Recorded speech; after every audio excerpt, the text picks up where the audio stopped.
Усім прывітанне яшчэ раз, з вами по-ранейшаму Зміцер Лукашук, і мы працягваем абмяркоўваць падзею Беларусі і за яе межамі. Ну і безумоўна подводзіць вынікі года, тому что шэраг экспертаў у гэтым годзе мы уже з імі будем сустракацца апошні раз, что, конечно, не азначае, что нейкім чынам наша супраца спыняецца. Не, безумоўна, у наступным годзе мы працягнем наши сустрэчы с, да прыкладу, адным з наших найлепшых экспертаў, хоць ён апошнім часам і часто стаў хадзіць налево ад нас, але тым не менш гісторык, аналітык, нават мы тут жартавалі з ім у праграме, якую, можа быть, пора назваць Фридман аналітыка, бо Фридман палітыка ўжо занялі, але тым не менш. Александр Фридман з выніковым эфірам на Еўрарадыё. Прывітанне, спадар Александр. Прывітанне, спадар Зміцер, вітаю. Давайте, может быть, з такога стандартнага пытання для пачатку, для разгона, так бы мовіць. Тыя там 3 ці 5, ці колькі тут заўгодна па вашым меркаванні падзеі, якія б вы хацелі адзначыць як знакавыя, якія паўплывалі і на нас, і на Беларусь, і на наш рэгіён, а можа і на ўвесь свет цягам 24 года. Што б вы хацелі адзначыць?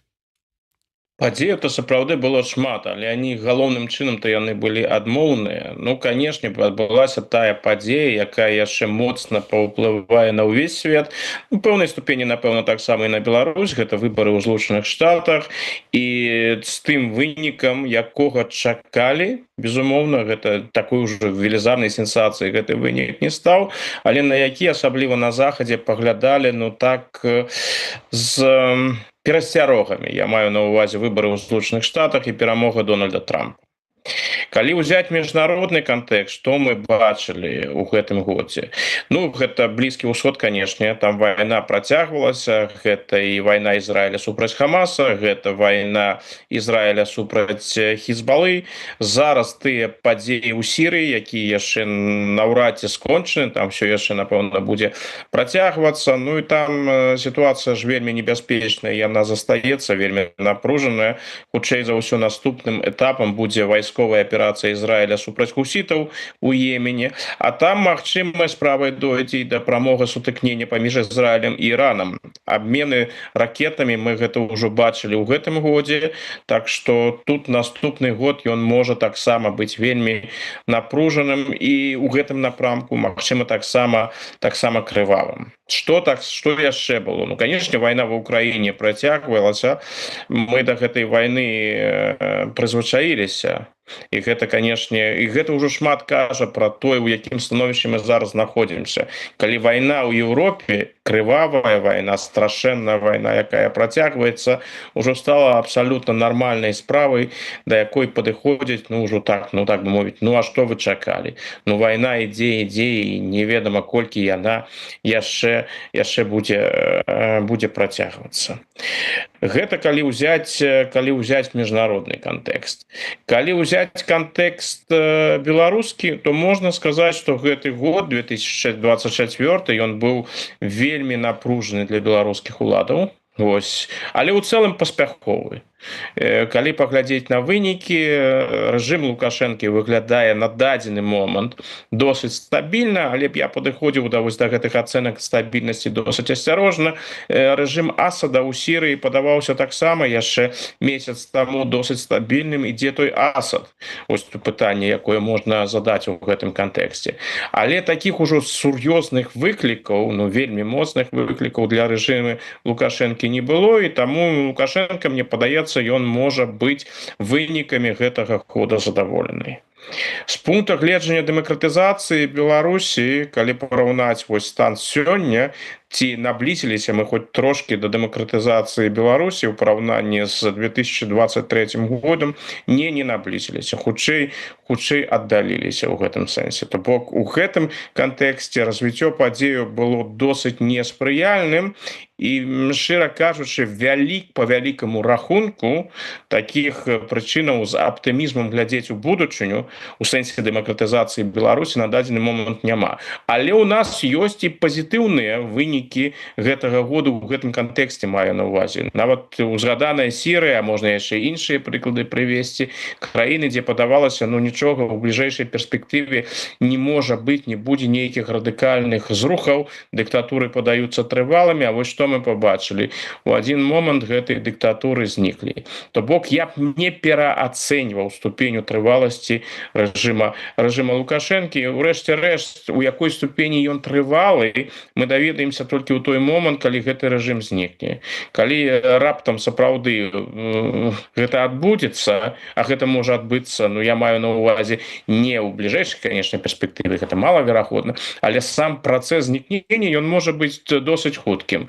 І вось тады будуць зноў збірацца эксперты, аналітыкі, палітолагі, гісторыкі, сацыёлагі і казаць, ну як жа мы гэта не побачылі, як жа мы гэта не прадбачылі. Асаблівасць заключаецца ў тым, што вось такія зрухі, радыкальныя зрухі, вывучаючы вось такія герметычныя рэжымы, непразрыстыя рэжымы, пабачыць і прадбачыць, тым больш прадбачыць вельмі цяжка. Ну давайте тады, можа быть, трошку пройдемся по конкретных таких тезах і тэмах. Ну першае, калі браць наш рэгіён, шмат размоваў было пра ўсё ж таки асабліва звязаныя з Трампам, гэта спроба нейка дасягнення мира, там ці прынамсі спынення вайны ва Ўкраіне. Зараз ідуць размовы про тое, што ну калі там не замірэнне, то спыненне вагню будзе ў 25-м годзе, пра ўжо там перамогу у той ці в іншы бок размовы не ідзе. Як вам бачыцца гэтая перспектыва? Ну, менавіта спыненне, тое, што гэтую вайну будуць спробы яе спыніць, а менавіта такія мэты яны зараз бачныя. Так, гэта хутчэй за ўсё будзе, но гэта не адпавядае інтарэсам Расійскай Федэрацыі.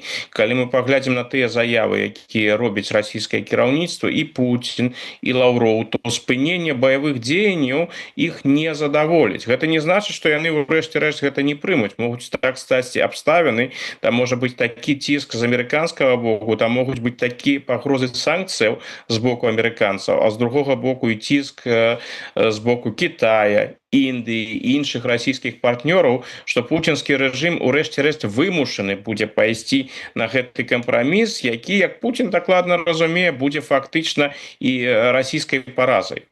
Што тычыцца будучыні вайны ва Ўкраіне, то тут погляды краінаў захада, Украіны і Расіі, ну і ў пэўным сэнсе таксама рэжыма Лукашэнкі значна адрозніваюцца.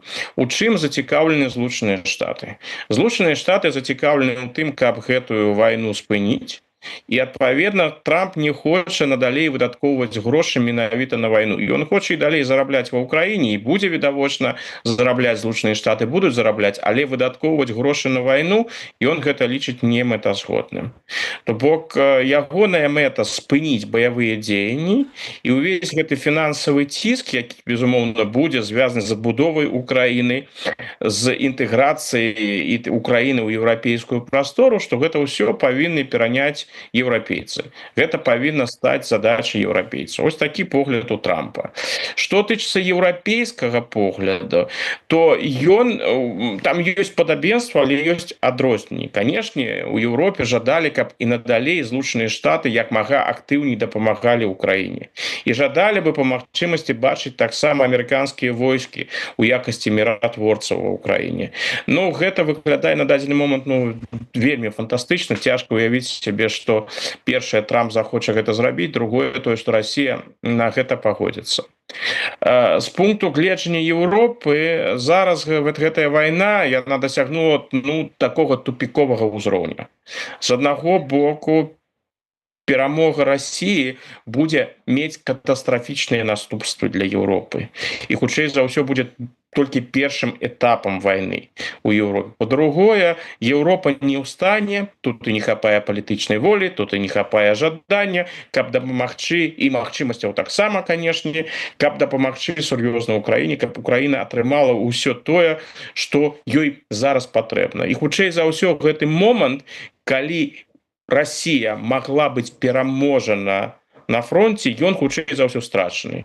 Вось калі мы сёння рэтраспектыўна паглядзім на падзеі вайны, напэўна, у 22 годзе такі шанец сапраўды быў, калі расійскія войскі былі адкінуты ад Кіева, і стан украінскай арміі быў зусім іншы, стан украінскага грамадства быў зусім іншы.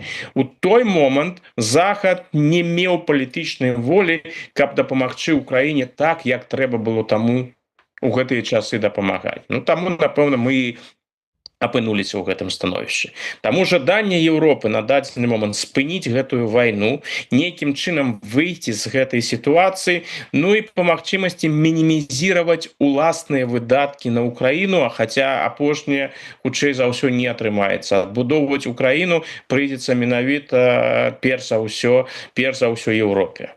Цяпер што тычыцца Украіны? Ну, кіраўніцтва Украіны, як мне падаецца, разглядае сённяшні стан падзеяў досыць рэалістычна і разумее, што той заходняй дапамогі, якая патрэбна, не будзе, і стан грамадства ва ўкраіне іншы, і стан узброеных сілаў Украіны іншы. Зеленскі кажа адкрыта: у нас няма зараз магчымасцяў, каб уздымаць гэтае пытанне пра межы 91-го года.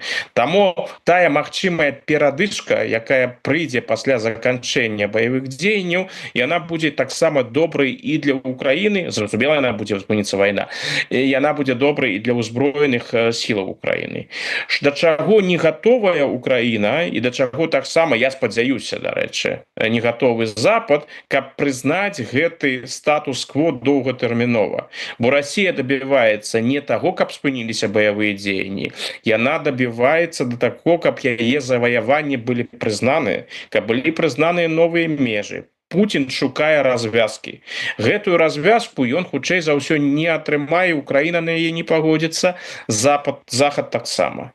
Ну вось у гэтым становішчы Пуціну, ну, для яго не вельмі цікава ісці на гэтае перамір'е. Па-першае, расійская армія так страчвае велізарную колькасць сваіх вайскоўцаў, але прасоўваецца.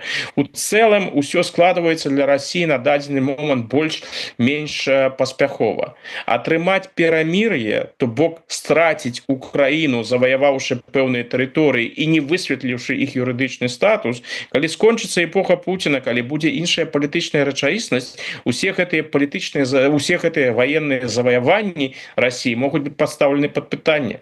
Пуцін гэта разумее, таму, як і сёння падкрэсліў Лаўроў, яны шукаюць не перамір'я, яны шукаюць сур'ёзнай мірнай дамовы, паводле якой яны атрымаюць, юрыдычна таксама атрымаюць тое, што яны заваявалі, якая ўмацуе новы статус Расіі ў Еўропе, магчыма, новую архітэктуру бяспекі ў Еўропе.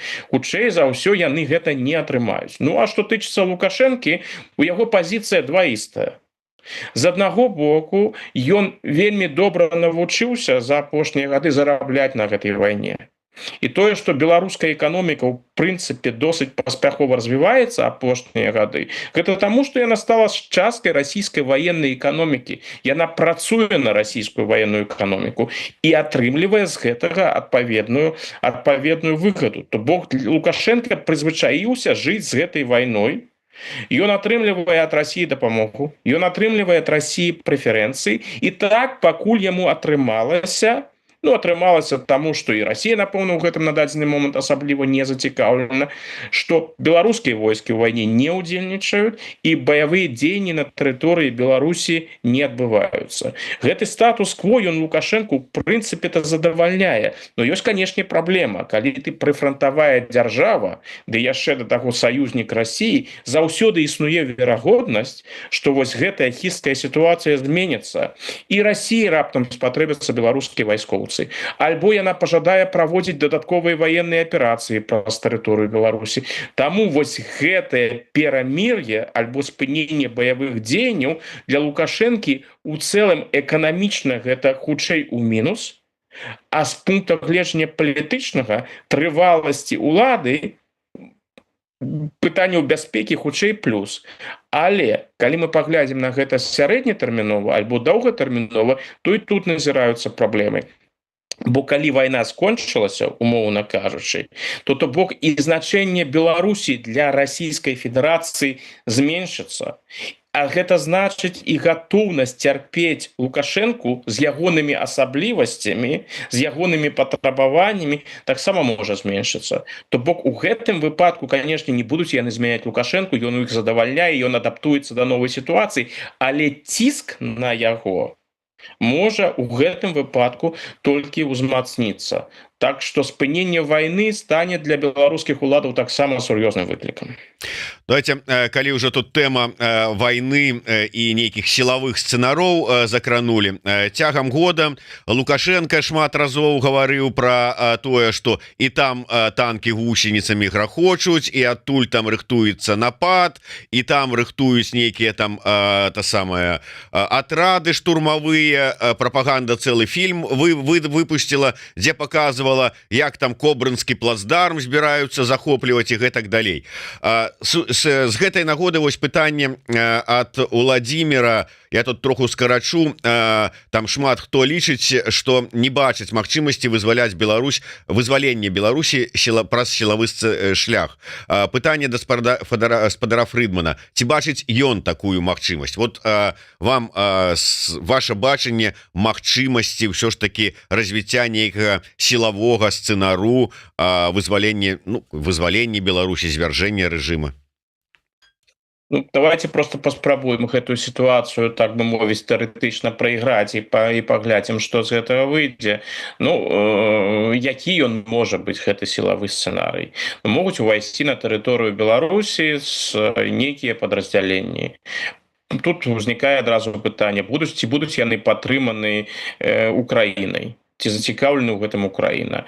У любым выпадку, з дапамогай Украіны, без дапамогі Украіны, гэта будзе, канешне, сур'ёзным выклікам для рэжыма Лукашэнкі. І тут пытанне, што адбудзецца. Калі у рэжыма гэты наступ, назовем гэта так, атрымаецца абараніцца і падавіць яго, тады сітуацыя прынцыпова не зменшыцца. Напэўна, рэпрэсіі толькі ўзмацняцца, яшчэ больш ўзмацняцца ў самой Беларусі. Калі мы тут пабачым раптам сірыйскі сцэнарый, у тым сэнсе, што беларуская армія не ў стане будзе абараняць Лукашэнку, рэжым можа пасыпацца, а мы гэта ўсё такія абсалютна спекулятыўныя разважанні. Ніхто не ведае, ніхто сур'ёзна не можа сказаць, у якім стане беларуская армія, як беларуская армія альбо іншыя, і таксама і іншыя спецслужбы, і ўсё што заўгодна, міліцыя, як яны сябе будуць паводзіць у такім выпадку, бо з такімі выклікамі яны ніколі не сутыкаліся. Адна справа, калі цябе супрацьстаяць падрыхтаваныя людзі, як гэта было ў выпадку сірыйскай арміі і ісламістаў, якія добра былі падрыхтаваны і шмат у чым нават пераўзыходзілі сірыйскую і пераўзыходзілі. І якіх, я выбачаюся, падтрымлівалі з аднаго боку Турцыя і зброі ўсім астатнім, а з другого боку ЗША. А каго там яшчэ з трэцяга боку хто падтрымліваў? Пра Ізраіль мы ўвогуле маўчым. Гэта зусім, гэта, канешне, іншая сітуацыя. То бок я таму і кажу, у якой ступені вось такая магчымая аперацыя можа быць падтрымана, напрыклад, Украінай. Ці пажадае Украіна рызыкнуць і паглядзець, а можа атрымаецца. І вось тады знікне ў Беларусі гэты, канешне, непрыемны для Украіны, не найгоршы, там, магчым, канешне, поўная акупацыя Беларусі, анексія Беларусі і нейкі расійскі губернатар на чале Беларусі, гэта яшчэ горшы сцэнарый з пункту гледжання Украіны, чым сённяшні Лукашенко. Але чаму ж, мы ж тэарэтычна разважаем. Калі вось сапраўды нешта падобнае адбываецца, і лукашэнкаўскія сілы не ў стане гэта спыніць. Гэта менавіта той сцэнарый, якога яны баяцца больш за ўсё, што вось нешта такое адбудзецца, і гэта будзе як такая іскра, з якой будзе велізарнае вогнішча. Давайте зададзім себе пытанне, як будзе паводзіць сябе Расійская Федэрацыя у дадзеных умовах. Тут магчымы два сцэнарыя. Першы сцэнарый мы бачылі ў Сірыі, калі Россия досыць хутка зразумела, што выратаваць Асада ўжо не атрымаецца, таму трэба нейкім чынам працаваць на ўласную карысць ва ўласных інтарэсах. Таму яны яшчэ да таго, як эвакуіравалі Асада, пачалі відавочна размаўляць з ісламістамі, шукаючы для сябе добрыя выхады з сітуацыі.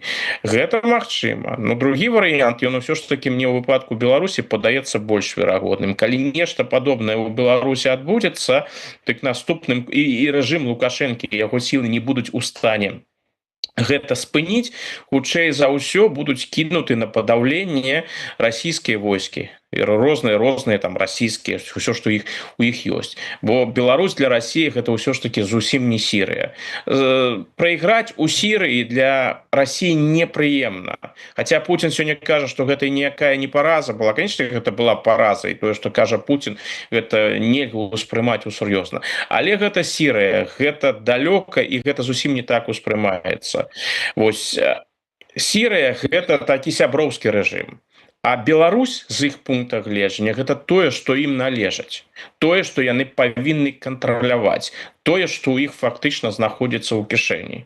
І вось калі нехта паспрабаваў у цябе выцягнуць тое, што ты лічыш сваім, што ў цябе знаходзіцца ў кішэні, ну дык рэакцыя будзе зусім іншай. Я думаю, што ў сённяшніх умовах яны паспрабуюць зрабіць усё, каб гэтыя пагрозы да Лукашэнкі ліквідаваць, і магчыма, у гэтым выпадку наступным крокам стане не проста рэстаўрацыя рэжыма Лукашэнкі, хаця і яна магчыма. Магчыма, справа проста дойдзе да вельмі хуткай анексіі Беларусі.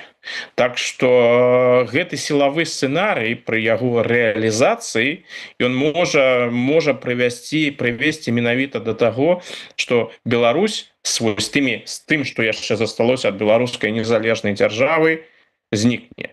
Але ізноў жа, па шчырасці трэба сказаць, што гэты сцэнарый, на жаль, на вялікі жаль, ён магчымы і нават у адсутнасці сілавога сцэнарыя. Гэта пра тое, што я вось зараз і казаў. Калі там нейкае замірэнне ва ўкраіне ўсё ж такі будзе, баявыя дзеянні спыняюцца, гэта значыць у сённяшніх умовах, што на межы Беларусі і еўразвязу, і таксама межы Беларусі і Украіны, гэта стануць межамі сённяшняй холоднай войны ў Еўропе. Гэта і будзе тая жалезная заслона, хутчэй за ўсё. І Беларусь апынецца па другой бок гэтай жалезнай заслоны. А Лукашенко застанецца адзін на адзін сам-насам з Пуціным. І тут яму ўжо неяк абараняцца, калі ён увогуле гэта паспрабуе зрабіць, ад Расіі будзе вельмі цяжка. Давайте яшчэ одну тэму 24 года. Ну, яна-то будзе працягвацца і фінальную стадыю пройдзе 26 студзеня 25 года, але актывізацыя адбываецца акурат такі у другой палове 24 года. Тэма вось гэта вось выбарчы рытуал, і, дарэчы, вось Белпол падрыхтаваў такі даклад. Я не буду яго зараз нейкім чынам цытаваць, але праанансую, у хуткім часе ён будзе прэзентаваны і з'явіцца на сайце Белпола о гатоўнасці сістэмы фальсіфікацыі выбараў 25 года. Так вось, як вы ацэньваеце вось гэтую падзею, ці падзея гэта ўвогуле года? І вот акурат такі пытанне вожука патрыёта з гэтай нагоды. У розных рэгіёнах пачалі выкладаць відэо, дзе людзі кажуць: я чалец выбарчай камісіі. Навошта гэта робіцца на фоне папярэдніх абяцанняў ананімнасці? Ну і ўвогуле, как бы там можа быць ваша ацэнка, як ідзе гэтая кампанія, зарэгістраваныя кандыдаты, і што па выніку з гэтых кандыдатаў атрымаецца? Стане Канапацкая ці Ціхановская 2.0? Ну, давайте я пачну з пытання, якое было зададзена пра гэтых чальцоў выбарчых камісій. Ну, гэта адказ лукашэнкаўскага боку на 20 год. Вось яны заўсёды кажуць, што тыя людзі, якія ў 20 годзе галасавалі за Ціхановскую, альбо пакінулі Беларусь у кантэксце падзеяў 20 года, што вось яны яшчэ засталіся у гэтым 20 годзе, а Беларусь пайшла далей, што ў Беларусі ўжо зусім іншая рэчаіснасць і нішто ўжо пра 20 год не нагадвае. Ну так вось іх паводзіны падчас гэтай кампаніі, ўсё што яны робяць, калі яны раптам у сваіх прапагандысцкіх роліках звяртаюцца да падзеяў 20 году. І дарэчы, фігура Канапацкай, да якой я яшчэ звярнуўся. Ну і зараз гэтая гісторыя з чальцамі выбарчай камісіі, яна паказвае, што ў іх галовах гэты 20 год застаўся, што яны праводзяць гэтыя выбары, і каб сябе самім паказаць і сваім апанентам паказаць, што яны 20 год пераадолелі по прынцыпу, а як у 20-м годзе не будзе. Вось у 20-м годзе гэтыя чальцы выбарчых камісій іх абвінавачвалі ў фальсіфікацыях. Яны былі людзьмі, да якіх грамадства ставілася, скажем так, досыць дрэнна. І пагрозы, канешне, былі, і розныя рэчы былі. Усё гэта вядома з 20-го года. А вось зараз ім трэба прадэманстраваць, што рэчаіснасць змянілася, што быць чальцом выбарчай камісіі гэта пачэсна. І тыя людзі, якія ўваходзяць у гэтыя камісіі, яны не хаваюцца. Яны гатовыя паказаць свае твары. Яны нават ганарацца гэтым. Ну, мне падаецца, гэта сумнеўна. Я праглядзеў гэтыя ролікі, якія з'яўляюцца нейкай такой шчырай радасці ў вачах гэтых людзей я не бачу. Вось. І я ім па-чалавечы таксама не зайздрошчу, бо гэтыя вынікі, гэтыя ж ролікі, яны застануцца. Тут, напэўна, меў месца прымус, калі людзям сказалі, вось ты павінен зрабіць гэты ролік. Вось гэта твой абавязак. Ну, калі ад мяне патрабуюць, ну, зраблю я ім гэтым ролік, хай бы яны адчапіліся. Но гэта ж усё застанецца. І ты ўваходзіш у гісторыю як чалавек, які прымаў удзел у гэтым фарсе. Выглядае не вельмі. І я думаю, што тыя людзі, якія маглі ў гэтым не прымаць удзел нейкім чынам, яны гэта таксама зрабілі. Бо нават той, хто ўдзельнічае ў працэсах фальсіфікацыі, ён гэта робіць, ён жа ведае, што тое, што я раблю, ну гэта не вельмі добрая справа. Ну навошта тут яшчэ дадаткова гэтым падстаўляцца? Ну гэта іншае. Вось. Што тычыцца Канапацкай? Канапацкая гэта таксама такі рэфлекс 20-го году. Вось. І яны з Канапацкай, тое, што ізноў узнікла Канапацкая, гэта паказвае, у якім стане сёння па Беларусі палітычнае жыццё, што нават бяруць ізноў і спрабуюць у 24-м, 25-м годзе рэалізаваць абсалютна неўдалы праект з 20-го году. Ну навошта? Яны ж вядома, навошта яны выстаўлялі Канапацкую ў 20-м годзе. Рабілася стаўка на тое, што Канапацкая праз сваю рыторыку, пра сваю рыторыку супраць Ціхановскай, што яна паслабіць пазіцыі Ціхановскай. Ну а што атрымалася, мы ведаем. Потым Канапацкая знікае з палітычнага жыцця, і зараз яна ізноў на паверхні, таму што відавочна іншых не знайшлося, таму яны і далей яе прасоўваюць. Там все гэтыя гісторыі про тое, што яна сабрала там больш за 100 000 подпісаў, гэта ўвогуле выглядае смешна. Я па шчырасці, калі ўзяць усіх гэтых кандыдатаў Саранкова, Хіжняка і Канапацкую, я не ўпэўнены, што ў Беларусі ёсць 100 000 чалавек, якія ўвогуле ведаюць, што гэта за людзі. Вось. Ну, можа Канапацкая там 100 000 знойдзецца нейкім чынам, да і то наўрад ці. Усё ж такі Саранкоў і Хіжняк, ну іх, напэўна, не ведае ўвогуле ніхто. Гайдукевіч, ён фігура медыйная і фігура скандальная. Таму, напэўна, яго і ведаюць. Ну, збор подпісаў, тое, што там они малявалі гэтыя лічбы, гэта ўвогуле не варта пра гэта разважаць. Навошта ім яна спатрэбілася? Бо яны разлічваюць дапамогай фігуры Канапацкай, па-першае, правесці кампанію супраць так званых беглых і супраць Ціхановскай, бо гэта будзе асноўнай тэмай, відавочна асноўнай тэмай у кампаніі Канапацкай. Таксама яны імкнуцца перахапіць галоўныя наратывы дэмакратычных сілаў, калі сапраўды яны, вось як зараз ідзе гаворка пра тое, што яны будуць патрабаваць вызвалення палітычных вязняў, палізняволеных. Я думаю, правда, там будуць іншыя фармулёўкі ў праграме Канапацкай, не будзе там ніякіх палізняволеных, там будуць іншыя фармулёўкі, але паглядзім. Але ізноў жа, гэта такая спроба перахапіць наратывы. Вось. А для уладаў гэта цікава ў якасці прапагандысцкай кампаніі.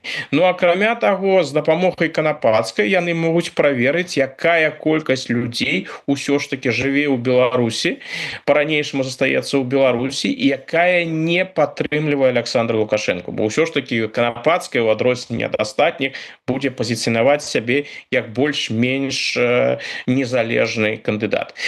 Па шчырасці магу сказаць, што нават у выпадку канапацкай з боку уладаў назіраецца такая пэўная крэатыўнасць, якую я ад іх і не чакаў. Я думаў, што яны з канапацкай яшчэ не вырашылі і нават не будуць рызыкаваць, магчыма, здымуць яе на пэўным этапе, але вырашылі выкарыстаць яе да апошняй. Думаю, што калі форс-мажораў не адбудзецца, яна ўсё ж таки патрапіць у канчатковы выбарчы бюлетень. Што тычыцца вынікаў, ізноў жа, мой прагноз ён прыкладна такі: Лукашенко мінімум 88%, бо павінна быць больш, чым у Пуціна на мінулых выбарах 87. Ці пойдуць яны на лічбу 90?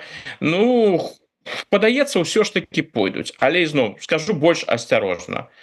88 у такім калідоры, 88, 90, 92, магчыма 93. Другое месца, я б на месцы Гайдукевіча вельмі абразіўся, калі б я не атрымаў у такой сітуацыі другое месца. І думаю, што нават яны яго ў пэўнай сэнсе павысяць, і можа у яго будзе нават 5%. 5% плюс-мінус. Усе астатнія, ну, на ўзроўні матэматычнай пагрэшнасці. Ну, знаете, пакрыўдзіцца Гайдукевич не ў той ён сітуацыі, каб яму там нешта крыўдзіцца, і тым больш нейкія крыўды свае некаму там выказваць за не то. Ён жа хоча, каб яго цэнілі, і ўсё ж таки я лічу, калі б я ацэньваў Гайдукевича як прапагандыста, усю гэтую адданасць, якую ён дэманструе, ну, павінна сістэма нейкім чынам гэта шанаваць. Таму з майго пункта гледжання, ён як адданы змагар прапагандысцкага фронту, ну, павінен атрымаць 5%. Но ізноў жа, я гэтае пытанне не вырашаю. Гэта пытанне гаспадара Карпенкі і для яго кіраўнікоў. Ну, але калі раптам вось гаспадар Карпенка і цэнтр выбаркам вот что-то там накруцяць, намуцяць і пакрыўдзяць Гайдукевича, то ён ім адмысловы і выкшталцоны дикпік пашле, каб вот зналі свое месца. А вот ввогуле з канапацкай атрымліваецца, это что такая? Гэта такая спроба ось пераадолець і перамагчы гэтую траўму 20-го года. А вот зараз вот дэмакратычная кандыдатка, апозіцыянерка, женщина, і я тут зараз і раз і перамагу, і покажу, что вот 20-й год это там что-то было не то, вы не так зразумелі, а насамрэч вот глядзіце, як я тут вот с этими усімі спраўляюся адной левой. Как бы так на гэта выглядае. Ці спроба ўсё ж таки выцягнуць нейкіх там схаваных дэмакратычна арыштаваных людзей, якія яшчэ там хаваюцца, але гатовыя супраць Лукашэнкі прагаласаваць на карысць некага іншага. Думаю, што ім сапраўды з аднаго боку цікава зразумець, колькі людзей у такіх умовах, ось, у зразумелых умовах, і ўсе тыя людзі, асабліва апаненты рэжыма, яны яшчэ больш дакладна ведаюць, разумеюць гэтыя умовы. Ім цікава паглядзець, колькі людзей у такіх умовах гатовы пайсці і аддаць голас нават канапацкай. Ну, знойдуцца такія людзі. Я не думаю, што іх будзе шмат. Просто якія ёсць жа гэты вядомы беларускі, да не толькі беларускі, усходнееўрапейскі псіхалагічны феномен, што галасаваць супраць усіх не спрацоўвае, што людзі, якія ідуць на выбары, яны не мысляць так адмоўна, яны ўсё ж таки шукаюць нейкага свайго кандыдата. Калі мне не падабаюцца усе, то я на гэтыя выбары не пайду. І вось тыя людзі, якія адмоўна ставяцца да Лукашэнкі і да атачэння Лукашэнкі, асабліва не разумеюць у палітыцы і мала што ведаюць пра канапацкую, не сочаць за гэта. Ну, ўсё ж таки, канапацкая гэта досыць такая спецыфічная фігура. Ну, хто там асабліва гэтую канапацкую у беларускім кантэксце ведае? Тыя, хто цікавяцца беларускай палітыкай. А я думаю, што будзе шмат людзей, якія пойдуць на гэтыя выборы, побачыць гэты бюлетень і скажуць, ну Лукашенко, ну зразумела, гэтага мы ведаем. Гайдукевич, ну магчыма нешта там штосьці чуў. А хто яны такія? Хто яны астатнія? Я іх увогуле не ведаю. Вось. Ну ўсё ж таки, а вось таких актыўных, хто цікавіцца, ну можна в пэўным сэнсе праз канапацкую можа і паглядзець колькі таких людзей. Но я не думаю, что аўтаматычна тых, хто будзе аддаваць свае галасы за канапацкую, высветліцца, што яны аддалі свае галасы за канапацкую, што іх чакаюць там нейкія рэпрэсіі. Не думаю, что гэта так. Канапацкая гэта не той кандыдат, які патрэбен рэжыму. Я думаю, что Наталья Пяткевич, якая курыруе гэтыя выборы, яна ж чалавек разумны, яна разумее, что гэта не той кандыдат, что гэта кандыдат гратэскны, что гэта кандыдат карыкатурны. Праблема ў тым, што іншых няма. Ну нет ніякай магчымасці знайсці сёння вось нават такую марыянеткавую фігуру у Беларусі.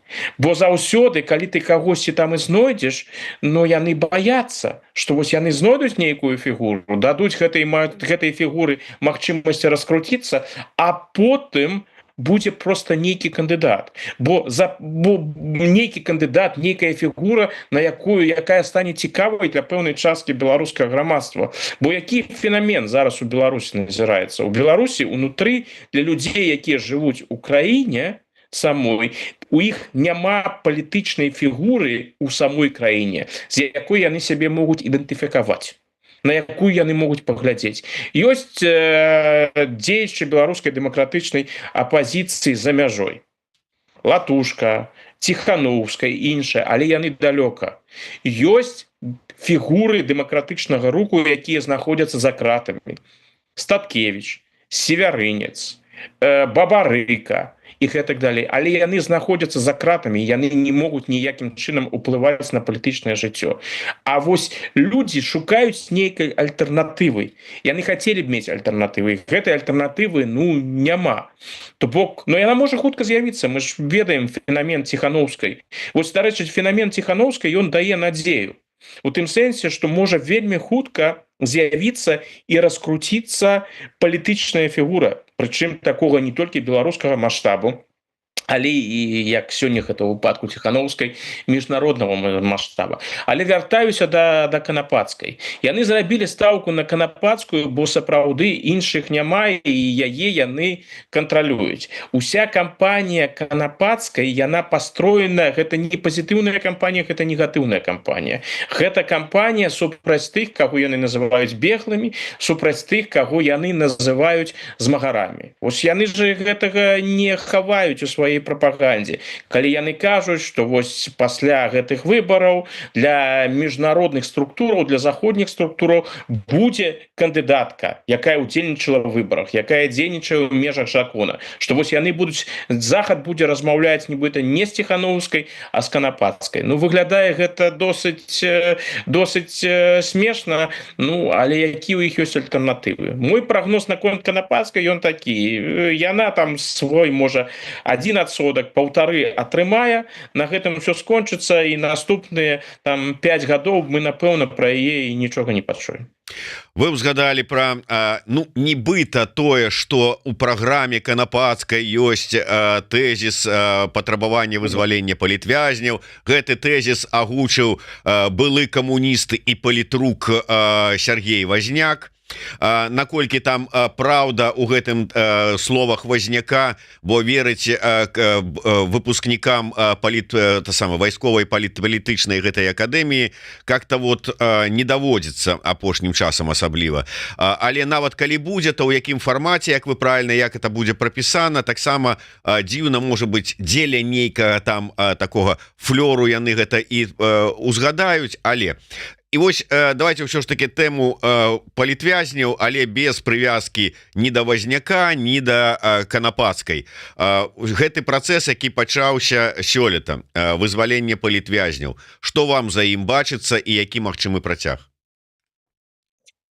Гэта працэс гандлю паміж Лукашэнкам і захадам. Гэта прапановы з боку Лукашэнкі. Вось ад Лукашэнкі патрабуюць вызвалення, ён паказвае: я гатовы вызваляць, прынцыпова я гатовы, я чакаю ад вас сур'ёзных прапановаў. Вось на захадзе ж заўсёды падкрэсліваюць, што Лукашенко спачатку, каб быў нейкі дыялог, ён павінен падэманстраваць гатоўнасць да гэтага дыялогу. Ну, вось гэтае вызваленне гэта то, як Лукашенко гэта і разумее, што вы жадаеце, я гатовы да дыялогу і я чакаю ад вас сур'ёзных прапановаў. Калі будуць прапановы наконт астатніх палітвязняў, я магу пайсці на гэтыя крокі. Вось глядзіце, я ўжо некалькі сотняў там вызваліў, магу вызваліць і яшчэ. Вось так гэта выглядае. Ну пакуль мы не бачым, каб гэты дыялог нейкім чынам адбываўся і каб ён быў паспяховы. Бо на захадзе ад Лукашэнкі відавочна жадаюць вызвалення знакавых фігураў дэмакратычнага руху, тых людзей, якіх ведаюць за межамі Беларусі. Калі б ён, скажем так, вызваліў, ну не ведаю, Марыю Калеснікаву альбо Віктора Бабарыку. Ну перш за ўсё Калеснікава, напэўна, Калеснікава альбо Алесь Бяляцкіх, гэта самыя вядомыя палітвязні ў беларускім кантэксце, альбо Анджэя Пачобута, яго таксама можна ў гэтым кантэксце ўзяць. Калі б гэта было зроблена, гэта дэманстравала, што рэжым гатовы да сур'ёзных зрухаў, бо ён імкнецца зрабіць тое, чаго ад яго чакаюць заходнія партнёры. Ну, не заходнія партнёры, хутчэй у выпадку Лукашэнкі заходнія ворагі альбо супернікі. Але гэтага ж не адбываецца. Бо Лукашэнка не гатовы ісці на такія кампрамісы. Думаю, што ён прынцыпова гатовы вызваліць і Калеснікаву, і Пачобута, але ён разумее, што гэта, так бы мовіць, ну, цынічна кажучы, штучны тавар, што такога кшталту палітвязня у яго ўжо не будзе, і ён жадае атрымаць за вызваленне такіх людзей, як мага больш. Там гаворка можа ісці пра адмену нейкіх санкцый вось такога кшталту. Ну, гэта не тыя кампрамісы, на якія зараз Еўропа гатовая пайсці. Таму гэты працэс і фактычна вось адбываецца, як ён адбываецца. Лукашенко кожны раз падкрэслівае: я гатовы, нагадвае, так бы мовіць, праз кожную партыю вызваленых палітзнявольных. Я гатовы. Вось глядзіце, я па-ранейшаму гатовы. Маі дзверы не зачыненыя. Я чакаю ад вас цікавых прапановаў. Я хацеў бы зараз ваше меркаванне як гісторыка пачуць. Таксама у гэтым годзе актывізавалася генпракуратура на чале са шведам у этой тэматыцы геноцид беларускага народа. То есть шукаюць яны яго паўсюль.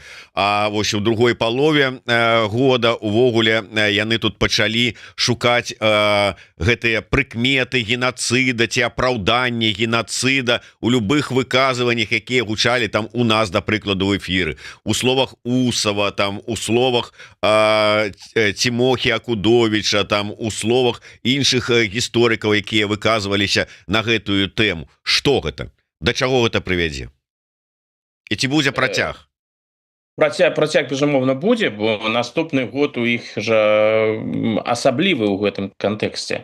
Кожны год, калі ідзе вось такая круглая гадавіна перамогі 45-го году, кожны год ідзе актуалізацыя падзеяў вайны, і тэма вайны, яна і без таго дамінуе ў прапагандзе, но адыгрывае яшчэ большую ролю. Наступны год ён менавіта такі. Так што тут трэба чакаць, што яны будуць прасоўваць свае наратывы надалей, і тэма вайны ўвогуле ў прапагандзе будзе адыгрываць цэнтральную ролю, а ўсе тыя, хто не падзяляе афіцыйныя канцэпцыі, і яшчэ больш таго, публічна гэта падкрэслівае і мае пэўную аўдыторыю, яны ўспрымаюцца як ворагі, таму і будуць, напэўна, узбуджаць і крымінальныя справы, і будуць прапагандысцкія атакі, усё гэта працягнецца.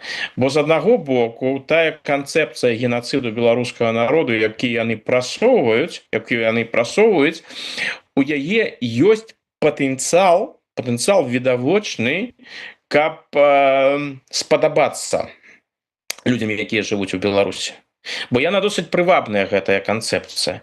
У гэтай канцэпцыі беларусы прадстаюць як галоўныя ахвяры войны, а з другога боку таксама як і тыя, хто ў гэтай вайне перамаглі.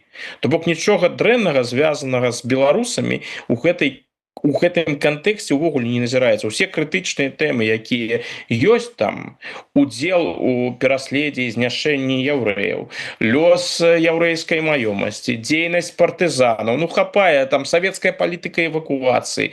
Калі браць другую сусветную вайну, то там тэмаў, пра якія можна разважаць, спрачацца, як гэта павінны рабіць гісторыкі, там хапае. Тая канцэпцыя, якія яны прапаноўваюць, яна вельмі прывабная, бо яна чорна-белая.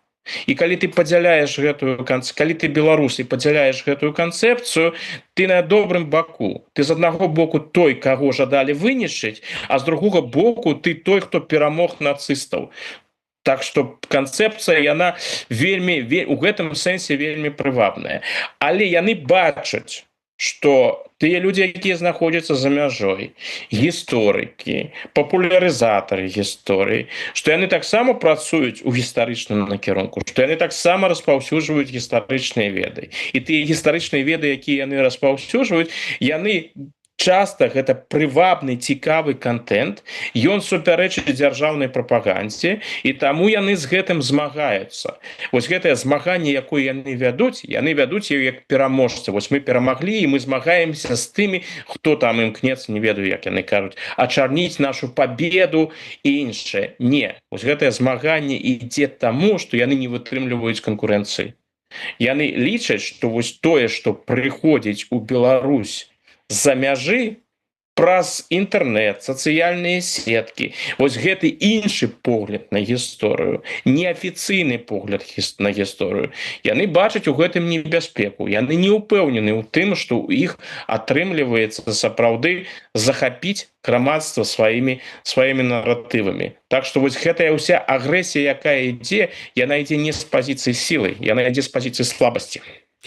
Так, усім нагадываю пра неабходнасць зрабіць такі калядны, ханукальны ці любы навагодні падарунак спадару Александру і подпісацца на яго YouTube на яго телеграм-канал Фридман, так і называется. Спасылочка зараз будзе у нас у каментатарскай. Ну і безумоўна, не забывайте подписываться на YouTube канал Еврорада, ставьте свае падабаечкі, націскайте на звоночек, каб не пропускать наши штотыднёвыя сустрэчы і аналітычныя агляды са спадаром Александром. Мы будем працягваць гэта рабіць і ў наступным годзе. Дамоўленасць уже ёсць, нават дату наступнага візіту, можна сказаць і так, да, наступнага эфіру ўжо узгаднілі, так што подписывайтесь. Ну и на завершение, спадар Александр, может быть, по такой панадзённай тэме пройдемся. Ось адбываецца ў гэты момант саммит СНД, на які не поехал Пашинян.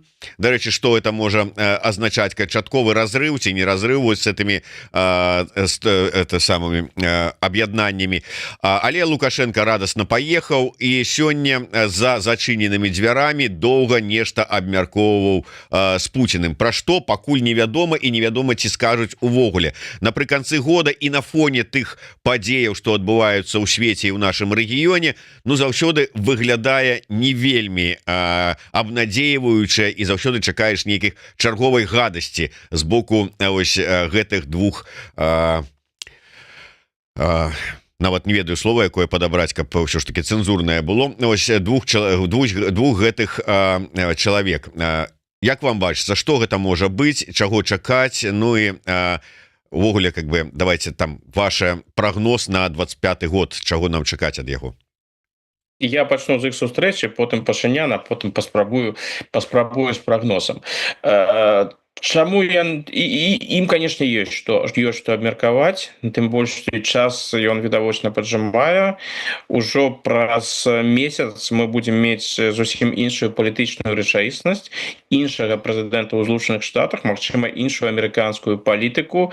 І гэта, канешне, тычыцца таксама і Украіны, вайны ва Ўкраіне. Відавочна, што ўжо ў першыя дні прэзідэнцкага тэрміну Трампа тэма Украіны стане галоўнай, і ён паспрабуе, як ён заўсёды спрабуе, так мовіць, нахрапам гэта ўсё вырашыць.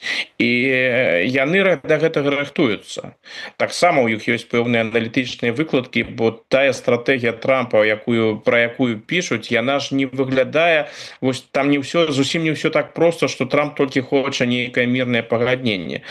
Тое, што Трамп імкнецца зрабіць, гэта будзе так званым прымусам к пагадненню на амерыканскіх умовах. То бок калі пагадненне, ну тады і абодве бакі атрымаюць падтрымку Злучаных Штатаў. Калі, напрыклад, Расія не будзе супраць гэтых перамоваў, то будзе ўзмоцнены ціск на Расію. Магчыма, будзе пагражаць Расіі новымі пастаўкамі зброі Украіне і іншае.